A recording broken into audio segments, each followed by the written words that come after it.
gulay, pampahaba ng buhay.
Masarap daw ang bunga ng patani. Hindi pa ako naka-experience magluto niyan, bunga ng patani. Masarap daw 'yan. Mabango daw 'yan sa ganito. Sa ulam, sa gulay. Mabango daw 'yan, masarap. Pero meron doon ako nakita sa binilihan ko nito. Nagtanong nga ako kasi may mga buto doon. Sabi niya, ano daw 'yun, patani. Hindi ko naman alam na pwede rin siyang ilagay dito sa pakbit.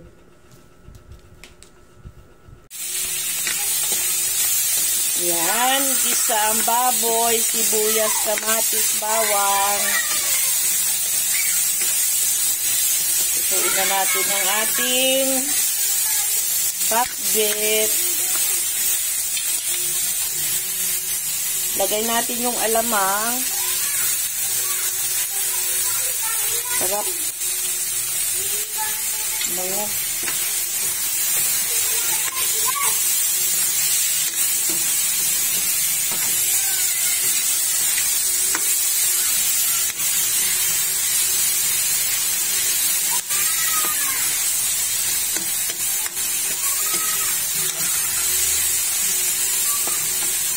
Bango. Sarap. Iya muna natin maluto yung kamatis. Buo pa yung kamatis kasi siya ay hindi masyadong hinog. Sarap. Bango-bango.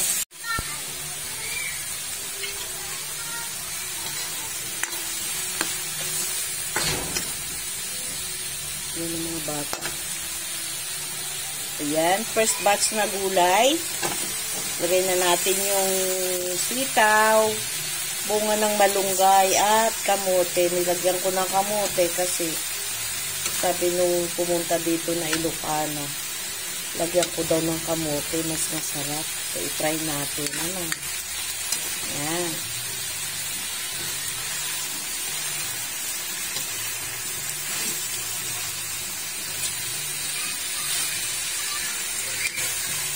Bango-bango.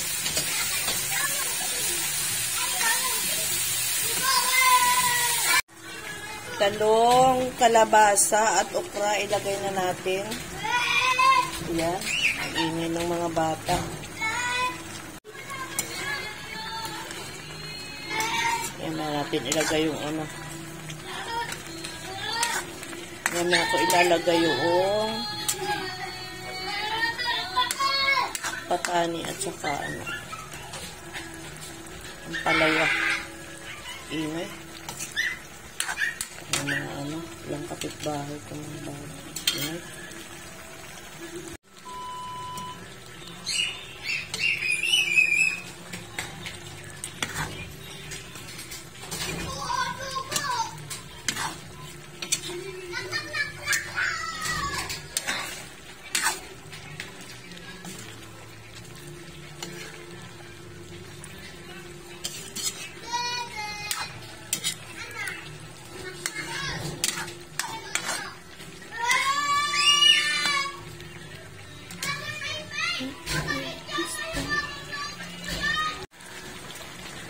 Lagay na natin yung ampalaya at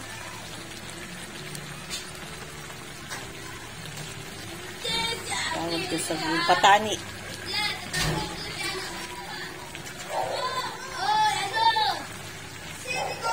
Sarap, ang bango-bango. Sarap, uy. Sarap ng gulay ni Mama Lu.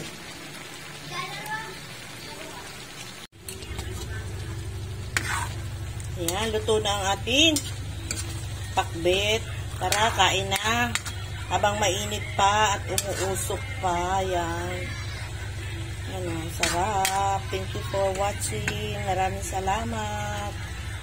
Salamat sa support.